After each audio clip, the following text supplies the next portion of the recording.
골로새서 1장에 기록된 말씀을 통해서 하나님께서 주시는 은혜를 우리가 함께 나누기를 원합니다. 오늘부터는 이제 같은 옥중서신으로 에베소서와 한 짝이 되는 이 골로새서 말씀을 함께 나누도록 하겠습니다. 이 골로새서는 에베소서와 마찬가지로 이 교회론에 관련된 말씀입니다. 그런데 이 에베소서와 이 골로새서의 차이점이 뭐냐? 이 에베소서는 예수 그리스도의 몸된 교회가 무엇인가, 이 몸된 교회에 초점을 맞추어서 기록한 것이라면, 이 골로새서는 머리 되신 예수 그리스도가 어떤 분이신가, 이 머리 되신 예수 그리스도에 초점을 맞추어서 기록하고 있다는 것이 좀 다른 점입니다. 그래서 우리가 이런 점을 유념하고 이 골로새서를 보게 되면 이 골로새서는 에베소서와 한 짝을 이루고 있다는 것을 우리가 알게 될 것입니다. 이 머리 대신 예수 그리스도를 바로 알고 또 바로 붙들게 되면 이 교회는 온전한 교회, 또 생명력이 있는 교회가 된다는 것을 말씀하고 있습니다. 우리 먼저 1장을 한번 보겠습니다. 1장에 보시면 그 1장 1절부터 2절까지가 인사말입니다. 바울과 이 디모데가 이 편지를 쓰고 또 전달을 하고 있고, 또 구약의 제사장들이 택한 백성들에게 이 하는 축복의 기도를 따라서 이 복을 빌어주게 되는 인사말이 기록되어 있습니다. 그래서 2절 끝에 보시면 은혜와 평강이 있을지어다, 이 축복의 말씀이죠. 그리고 3절부터 6절까지 이 바울의 감사의 내용이 기록되어 있습니다. 이 바울은 골로새 교회 성도들이 이 복음을 받아들이고 그 열매로 믿음과 사랑과 소망이 생겼다 하는 것을 감사를 하고 있습니다. 그래서 이 믿음, 사랑, 소망은 복음의 열매이고요. 또 이 바울의 신약 체계입니다. 우리의 신앙을 이 믿음, 사랑, 소망이란 틀에서 바울은 다 설명을 하게 되는 것이죠. 여러분 3절을 보시면요, 우리가 너희를 위하여 기도할 때마다 하나님 곧 우리 주 예수 그리스도의 아버지께 감사하노라, 이렇게 말씀을 합니다. 기도할 때마다 바울은 이 감사하는 내용이 있는데, 이 감사의 내용이 뭔가 4절부터 나오는 말씀이죠. 이 4절에 보시면 너에게 이 믿음과 사랑이 있다는 걸 들었다. 여기 믿음, 사랑. 그리고 5절에 보시면 하늘에 쌓아둔 소망으로 말미암음이니 곧 너희가 전에 복음, 진리의 말씀을 들은 것이라. 여기 믿음, 사랑, 소망이라는 단어가 나옵니다. 이게 복음의 열매라는 것입니다. 복음을 듣고 깨닫는 날부터 이런 열매를 맺어서 자라게 되었다는 것입니다. 그리고 7절에 보시면 이 복음을 누구에게 들었는가? 에바브라라는 지도자에게 들었다라고 말씀을 합니다. 이 에바브라가 이 골로새 교회의 지도자, 감독입니다. 바울이 지금 감사하는 것은 이 바울이 에바브라를 제자로 가르쳤는데, 이 에바브라가 골로새 교회 성도들에게 복음과 이 진리의 말씀을 가르쳤다는 겁니다. 그래서 그 말씀을 듣고 이 성도들이 깨달아서 예수를 믿는 믿음과 또 이 말씀에 대한 사랑의 실천과 천국에 대한 소망의 열매를 가지게 되었다는 것, 이게 바울이 감사할 제목이라는 겁니다. 이게 어떻게 보면 신앙이라는 것이죠. 우리가 복음을 듣고 진리의 말씀을 들었다면 우리 마음에 이런 예수에 대한 믿음, 또 사랑에 대한 실천, 천국에 대한 소망이 열매로 나타나야 된다는 겁니다. 이 신앙을 가지게 될 때 이 성도들이 이 땅에서 복을 받게 되어지는 것입니다. 바울은 이 골로새 교회 성도들에게 이런 열매가 있다는 것을 감사하는 것입니다.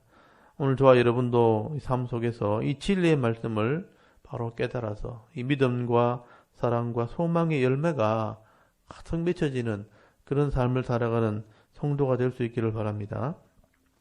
그리고 바울은 이 성도를 위한 기도를 하게 됩니다. 여러분 9절부터 12절까지 보시면 이 골로새 교회 성도들을 위한 바울의 기도가 기록되어 있습니다. 이 편지를 쓸 때마다 바울이 성도를 위한 기도를 이렇게 기록하고 있는데요. 이 바울의 이 성도를 위한 기도는 이것저것 세상의 욕심을 가지고 복잡하게 기도하지 않습니다. 이 바울의 기도는 이 성도의 영적인 성숙을 위한 기도입니다. 그래서 그 기도의 핵심이 성도들이 하나님을 좀 더 깊이 알았으면 좋겠다. 하나님을 알았으면 좋겠다는 게 기도 제목입니다. 성도가 하나님을 바로 알아야 바른 믿음이 생기고요. 바른 신앙을 가지게 되는 것입니다. 그래서 여러분 구절을 잘 보시면 이로써 우리도 듣던 날부터 너희의 믿음을 이래 들은 날부터 너희를 위하여 기도하기를 그치지 아니하고 구하노니 그랬습니다. 너희로 하여금 모든 신령한 지혜와 총명에 하나님의 뜻을 아는 것으로 채우게 하시고 이게 첫 번째 기도 제목입니다. 너희 마음에 하나님의 뜻을 아는 것으로 채워지길 바란다. 이 하나님의 뜻이 바로 말씀이죠. 너희 마음속에 이런 하나님을 아는 하나님의 뜻을 아는 이 하나님의 뜻을 아는 것이 가득 채워졌으면 좋겠다. 이 바울의 첫 번째 기도 제목입니다. 그리고 두 번째가 10절에 보시면 합당하게 행하여 범사에 기쁘시게 하고 모든 선한 일에 열매를 맺게 하며 하나님을 아는 것에 자라게 하시고 여기 보시면 합당하게 행할 때에 선한 열매가 맺혀지게 되는 것을 통해서 하나님을 아는 것이 더욱더욱 자라기를 바란다. 이게 바울의 두 번째 기도 제목입니다. 그리고 세 번째 11절에 보시면 그의 영광의 힘을 따라 모든 능력으로 능하게 하시고 힘이 있게 하시고 또 기쁨으로 모든 견딤과 오래 참음에 이르게 하시고 믿음으로 견딘다는 거죠. 우리로 하여금 빛 가운데 성도의 기업의 부분을 얻기에 합당하게 하신 하나님께 감사하게 하시기를 원하노라. 이게 성도의 기업이라는 내용이 나오죠. 이 성도의 기업은 성도의 복을 얘기하는 겁니다. 하나님의 힘과 능력으로 성도가 강해지고 또 신앙의 이런 어려움들을 기쁨으로 잘 견디고 오래 참음으로써 하나님의 기업을 얻기에 합당한 자로 세워지길 바란다 하는 게 기도 제목이죠. 쉽게 말하면 하나님의 성도의 그 기업, 복을 받는 사람이 되었으면 좋겠다 하는 기도 제목인 것입니다. 어떻게 보면 바울은 세 가지죠. 하나님의 뜻을 아는 것이 채워졌으면 좋겠고 또 하나님을 더 깊이 알았으면 좋겠고 또 하나님께서 예비하신 이 성도의 기업의 복을 받는 성도가 되었으면 좋겠다. 이렇게 기도하는 것입니다.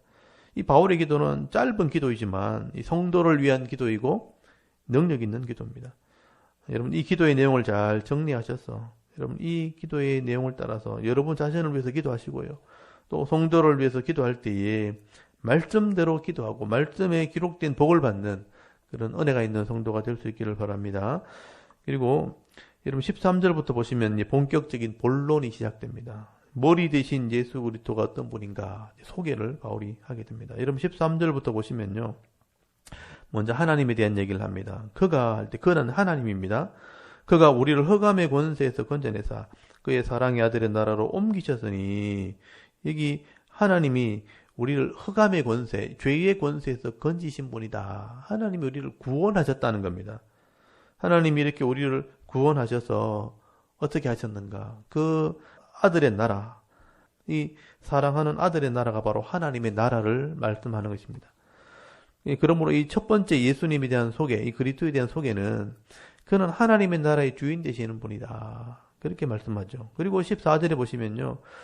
그 아들 안에서 우리가 속량 곧 죄사함을 얻었도다 라고 말씀합니다. 이 두 번째 그에 대한 소개, 예수님에 대한 소개는 우리 몸값을 지불하시고요.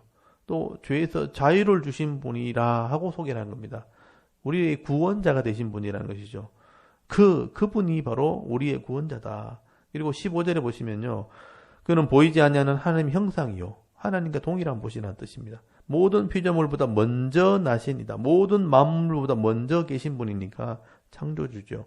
그래서 세 번째 소개하는 것은 보이지 않는 하나님의 형상일 뿐 아니라 모든 피조물보다 먼저 계신 분이니까 그가 창조주가 되시는 분이라. 그리고 16절에 그 창조주에 대한 부가 설명이 나오죠. 만물이 그에게서 창조가 되었고 보이는 것과 보이지 않는 모든 것들, 세상의 모든 나라와 권세가 그로 말미암아 창조되었다. 모든 나라 위에, 모든 왕들 위에 왕이 되시는 분이라는 뜻입니다. 그리고 이제 17절에 보시면 네 번째 소개하는 게 나옵니다. 그가 만물보다 먼저 계시고 만물이 그 안에 함께 섰느니라. 이런 만물보다 먼저 계셨는데 그 안에 함께 섰다. 이 함께 섰다는 게 뭐냐면 다스린다는 뜻입니다. 그분이 바로 만물을 보다 먼저 존재하시면서 그것을 다스리고 있는 분이다라고 말씀하죠. 과연 그분이 누구일까? 여기 18절에 말씀하죠. 그는 몸인 교회의 머리시라. 이게 핵심이죠. 이 골로새서의 주제고 골로새서의 핵심입니다. 그분이 바로 몸인 교회의 머리 되시는 분이라. 그가 근본이시고 모든 것의 근원이고 죽은 자들 가운데 먼저 나신 이시니 이는 친히 만물의 어뜸이 되려 하시며 아버지께서 모든 충만으로 예수 안에 거하게 하시고 라고 말씀합니다. 이 그는 몸인 교회의 머리 되시는 분이라고 말씀을 하죠. 그분이 근본, 이 근본이라는 말이 아르케라는 말, 모든 것의 근원이 되시는 분이고 또 어뜸이 되신다. 모든 이 최고의 위치에 계신 분이라고 말씀하는 겁니다. 그분이 누군가 바로 예수 그리스도라는 것입니다. 바울은 지금 이 예수 그리스도의 신성에 대해서 지금 설명을 하고 있는 겁니다. 하나님 나라의 주인이 되시고요. 우리의 죄값을 지불하시고 죄에서 우리를 자유하게 하신 분, 이 구원자가 되시고 만물의 창조자가 되시는 분이고 만물을 다스리시는 분이고 모든 것의 근원이 되시고 모든 만물의 어뜸이 되시는 분이 교회의 머리가 되셨다라고 말씀하는 겁니다. 그분이 바로 예수 그리스도입니다. 그런데 이 엄청난 능력과 이 권세와 영광과 존귀를 받으셔야 될 예수 그리스도가 여러분 죄로 말미암아 죽을 수밖에 없는 우리를 위해서 친히 이 땅에 죽으러 오셨다는 거예요. 그래서 21절 한번 보십시오.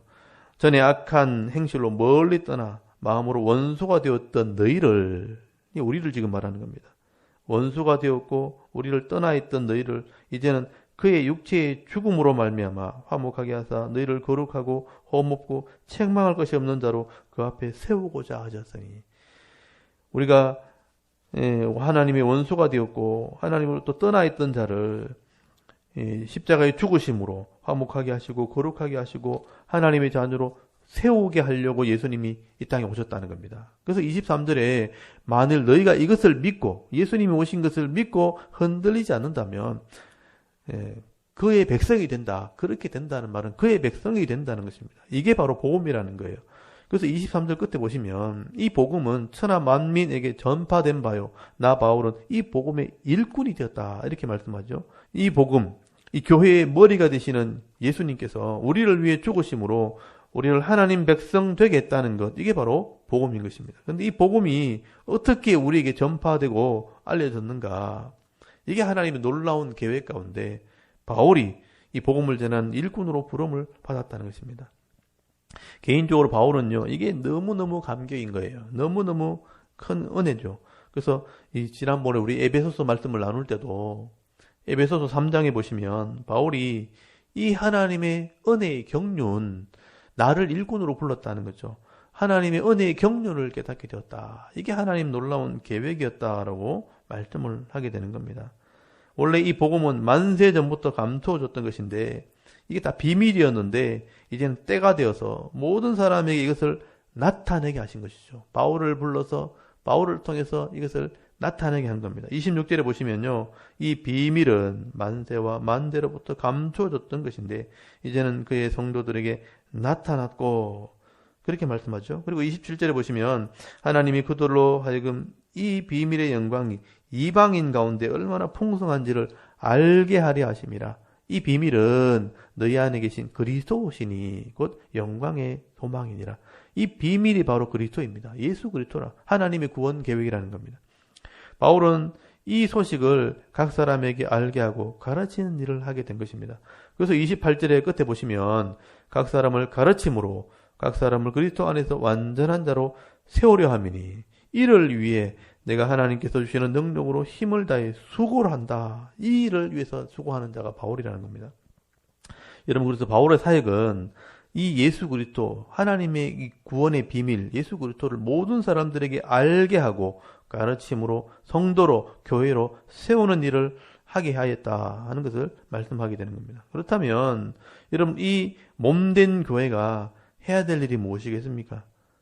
바로 이 머리 대신 예수님이 어떠한 분지를 우리가 바로 알고요. 그 예수를 교회의 머리로 삼아야 되는 겁니다.